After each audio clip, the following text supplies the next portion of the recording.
Bonjour à toutes et à tous. Voilà, bienvenue sur la semaine des développeurs en français.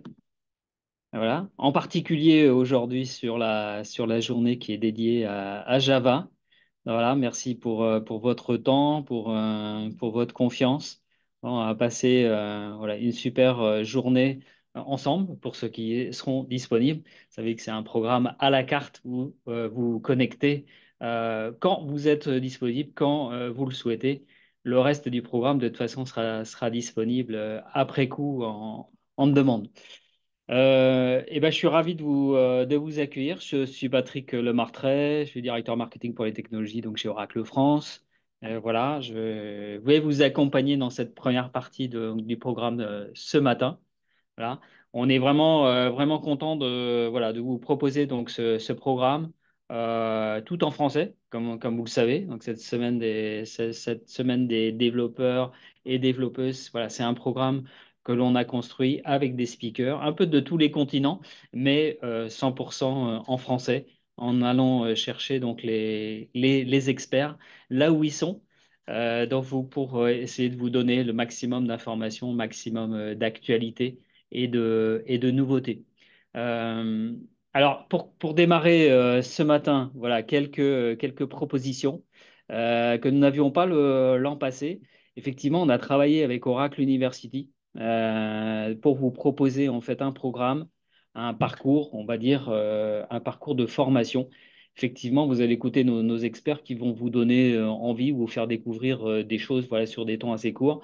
Et ces formations-là vous permettent de creuser les sujets autour d'Oracle Cloud Infrastructure, autour du data management. Donc, la proposition, c'est un abonnement d'un an gratuit.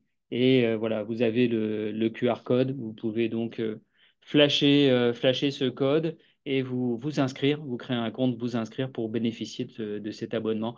Je pense vraiment que c'est un complément essentiel en fait à l'esprit de notre semaine des développeurs développeuses.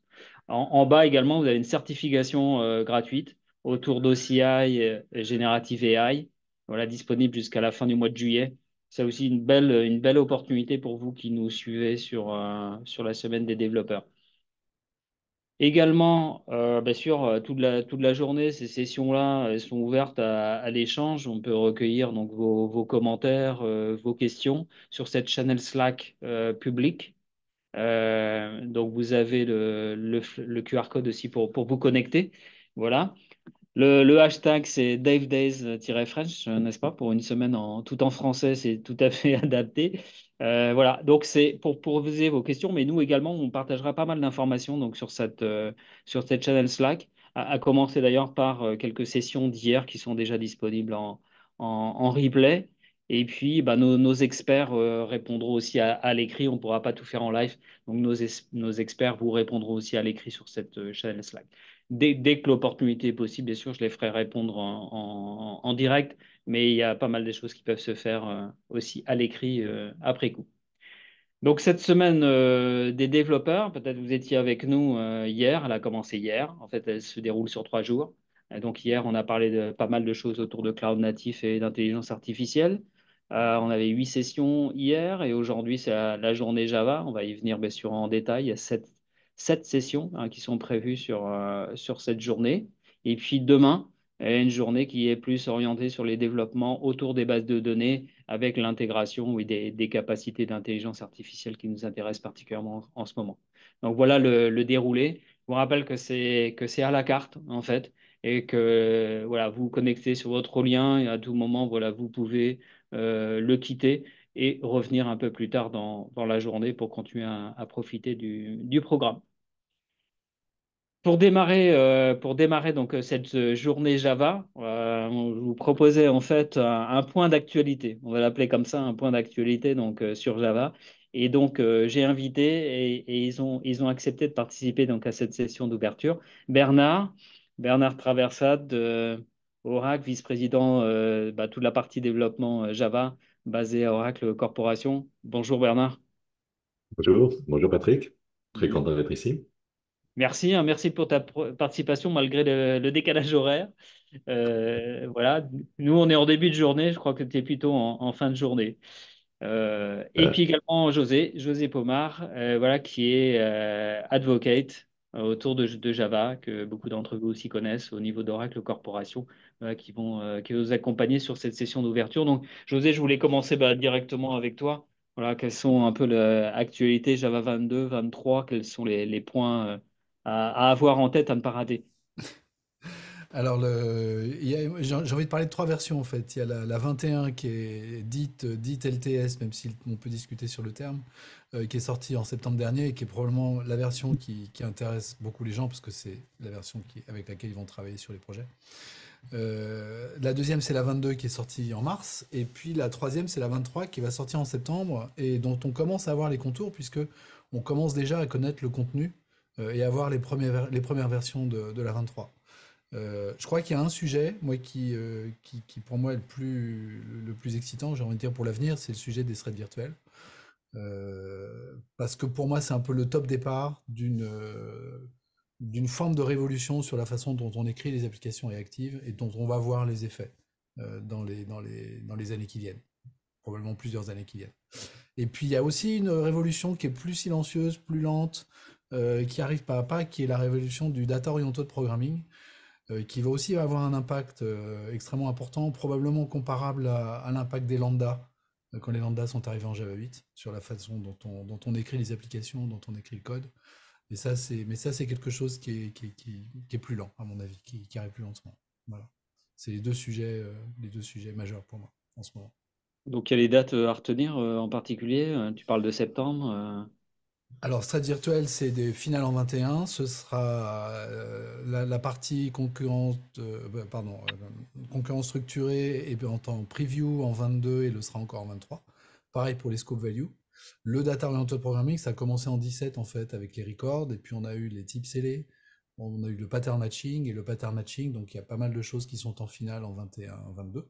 Et puis, il y a un nouveau pattern matching qui arrive, qui va être normalement, enfin non, ça a été annoncé, qui est en preview en 23, qui va être le pattern matching sur les types primitifs. Donc faire des instances of, par exemple, sur des types primitifs, ça c'est quelque chose qu'on ne pouvait pas faire et qu'on va pouvoir faire avec ce nouveau pattern matching. Voilà. C'est des choses qui arrivent pas à pas, lentement, et, mais Et qui vont donc, vraiment voilà, avoir un impact très important. en tout cas, on aura un milestone autour de septembre pour Java 23, quoi. Ah, c'est Ouais, ce que tout à tu fait. dis. On va avoir une nouvelle fonctionnalité en 23 qui est donc le pattern matching sur les types primitifs. Et puis on a encore un gros morceau qui doit arriver, mais qui ne sera pas en 23, qui sera donc plus tard, sur la possibilité de créer ses propres patterns dans des classes. Pour l'instant, on peut déconstruire que des records. L'objectif final, c'est de pouvoir déconstruire n'importe quel type de classe, ce qui va être une espèce de Graal sans jeu de mots, d'objectif final, et qui va... Bon, il y a déjà des idées, déjà des articles qui ont été écrits sur le sujet, les gens travaillent dessus et ça va finir par arriver. Voilà. Super, super. Et donc, justement, à 10 heures, tu vas déjà nous montrer pas mal de choses là, sur ces thèmes-là. Ouais. Alors 10 heures, c'est sur la programmation concurrente et les threads virtuels. C'est le sujet dont on va parler. Ouais, c'est sur les Pattern threads. matching, ce sera pour l'année prochaine. Rendez-vous l'an prochain. Super. Bon, si vous avez des questions pièges pour José, on pourra peut-être en prendre quelques-unes. Pas trop de questions, parce qu'il faut qu'on tienne le timing. Mais voilà, n'hésitez pas. De toute façon, vous retrouverez José là sur ces sujets-là et pour continuer sur l'actualité Java. Vous voulez maintenant basculer un peu notre échange sur, on va dire, Java et l'intelligence artificielle. Donc, on va dire peut-être, Bernard, qu'on continuait à parler effectivement de la pertinence de Java vis-à-vis de ces nouveaux besoins, on va dire, autour de l'intelligence artificielle. Donc, voilà, comment toi tu perçois ces évolutions de Java dans ce nouveau monde, on va dire.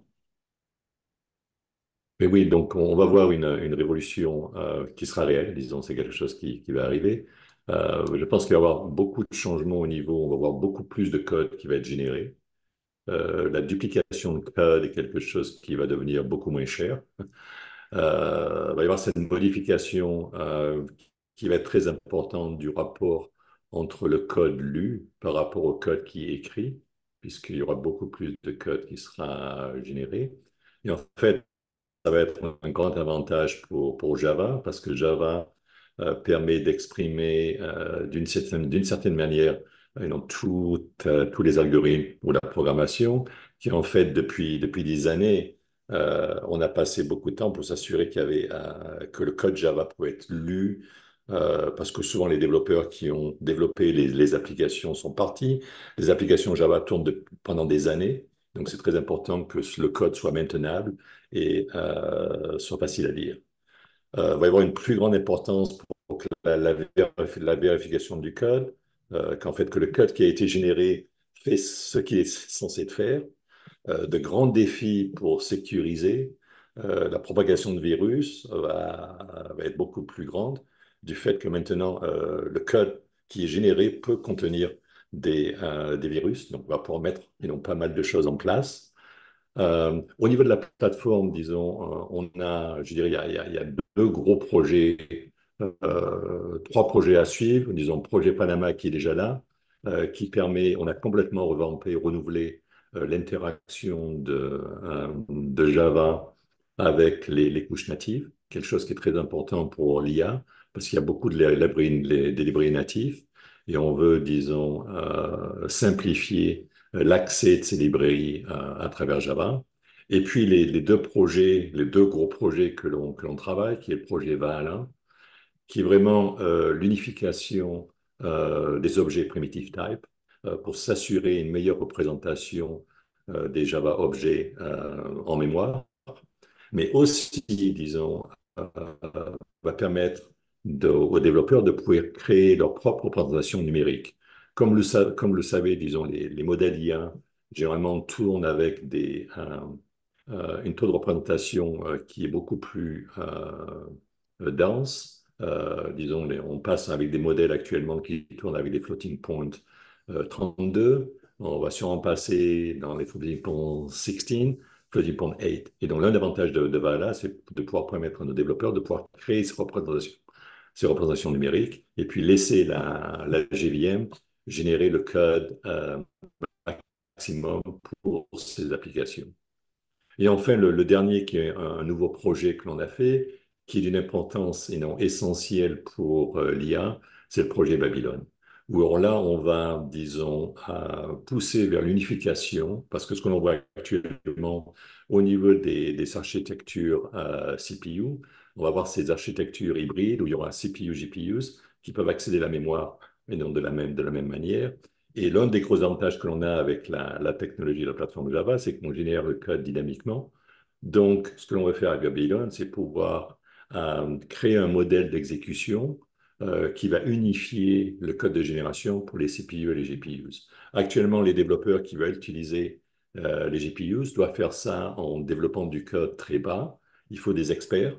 Et l'un des avantages que l'on a avec la plateforme Java, c'est pouvoir permettre à des développeurs qui n'ont pas besoin de tout comprendre au niveau de l'architecture, mais en fait de pouvoir tourner très efficacement leurs applications sur les GPUs. Ok.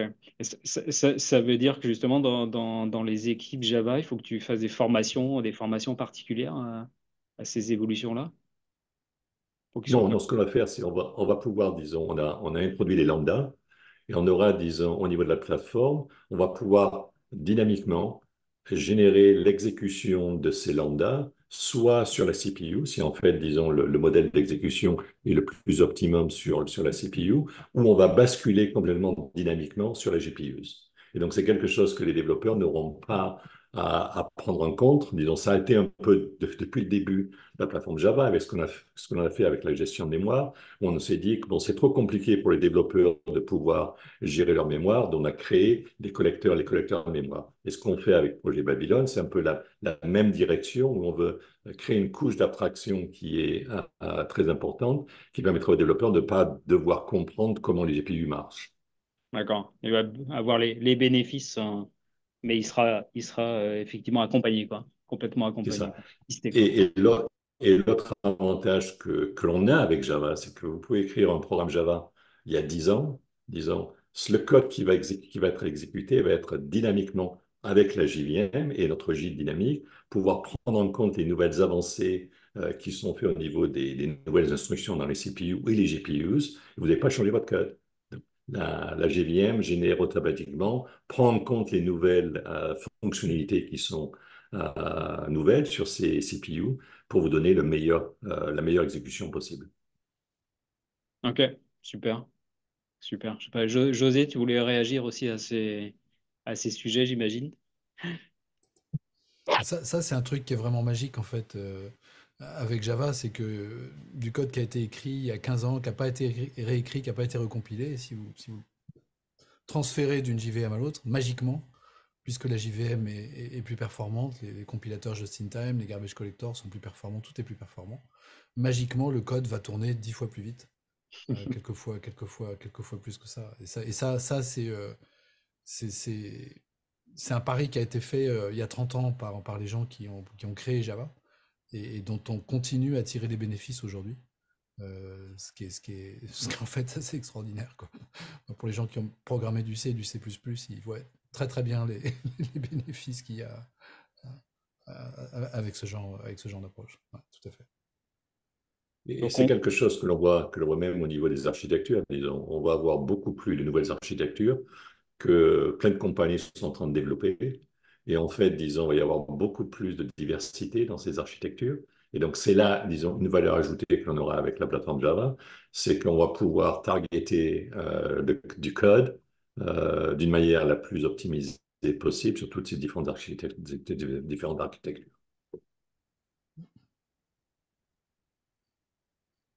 On réalise pas que quand Java a été développé, la mémoire des machines se chiffrait en mégaoctets. Les CPU, c'était des CPU 16 bits et c'était le début des CPU 32 bits.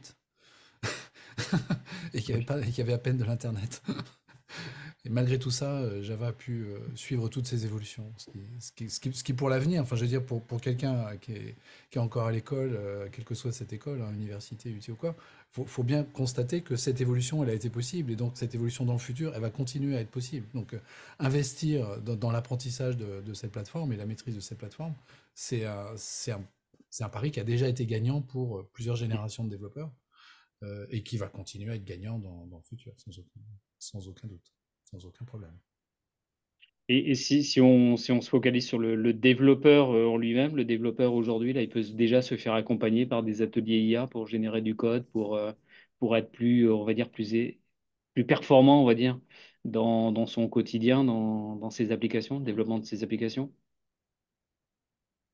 Donc, actuellement, disons, la plateforme, on prend en compte, disons, au niveau des capacités SIMD, c'est-à-dire des instructions vectorielles, c'est quelque chose que la JVM peut utiliser.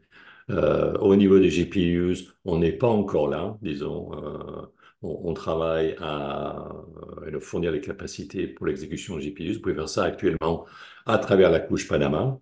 Mais ce que l'on veut faire, c'est vraiment pouvoir générer le code directement à partir de Java, sans avoir à rentrer à la couche native pour utiliser soit des librairies CUDA sur les chips NVIDIA, mais avec nos Intel, on travaille avec les SIMD vecteurs exécution. Donc, Java est prêt aujourd'hui pour tourner sur ces machines. Un peu plus de complications actuelles. Et là, on travaille avec l'écosystème, la communauté de développeurs que l'on a sur OpenJDK pour pouvoir simplifier et pouvoir prendre en compte d'une manière beaucoup plus simple toutes ces nouvelles architectures, toutes ces nouvelles architectures. Ok, super. José, va rajouter quelque chose sur la, la production, on va dire, du développeur Java, comment elle va être boostée par l'IA. Bah, à chaque fois qu'il y a des nouveaux éléments de langage qui arrivent, euh, la productivité, quand on écrit du code et quand on lit du code, comme Bernard l'a mentionné, la productivité s'améliore. Euh, en Java 5, on a eu des génériques, en Java 8, on a eu les lambda. Aujourd'hui, on a le data oriented programming, le pattern matching. Ça procède de la même idée, c'est-à-dire pouvoir modéliser des processus, des algorithmes, des structures de données de plus en plus complexes, mais sans que cette complexité rende le code illisible, complexe à écrire ou difficilement maintenable dans le futur. Et l'approche, ce serait virtuelle programmation concurrente structurée, procède aussi de ce raisonnement-là. Aujourd'hui, on a un modèle de programmation réactive qui est compliqué, compliqué à écrire, compliqué à lire, compliqué à débugger, compliqué à maintenir. Enfin, quand je dis compliqué, ça veut dire coûteux en fait, hein. C'est ça que ça veut dire. Ça peut être une complexité terrible pour les gens qui maintiennent ce code, mais ça a aussi un coût pour les gens qui maintiennent pas le code, qui font juste financer, enfin, qui financent la maintenance de ce code-là. Et tout ce nouveau modèle de programmation, l'objectif numéro un, c'est revenir à un modèle de programmation qui soit simple, qui soit accessible, qui soit plus facile à écrire et nettement plus facile à lire, et donc à terme plus facile à maintenir.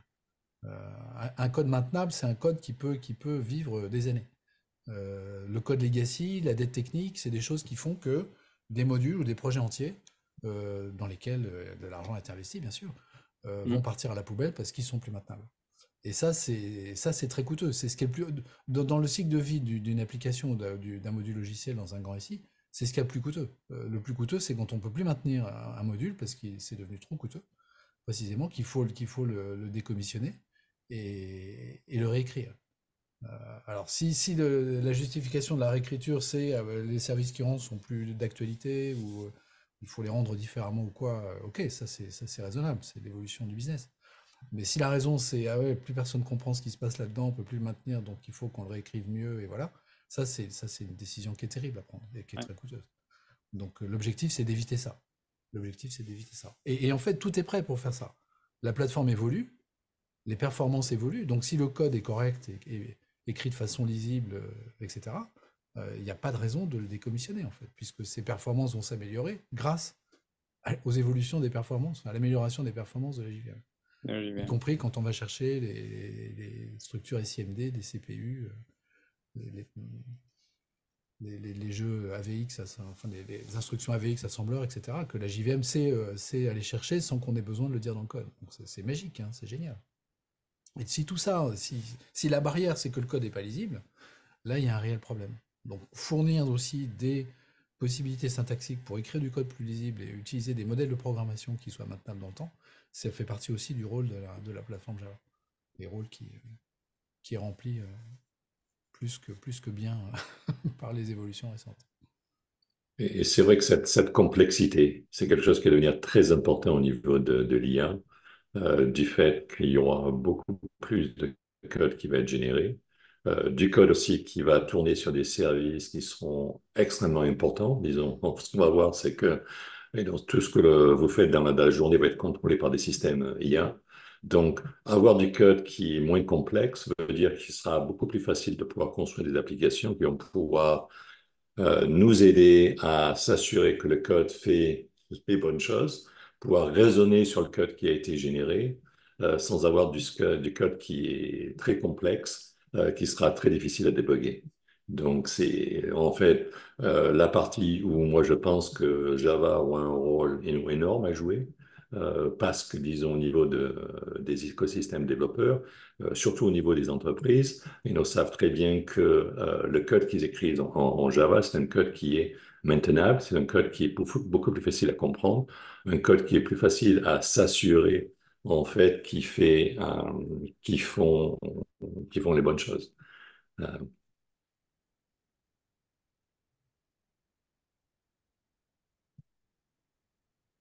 Je sais pas si on a perdu Bernard, un petit peu, non? non, non, non, non, non, je suis là. Ok.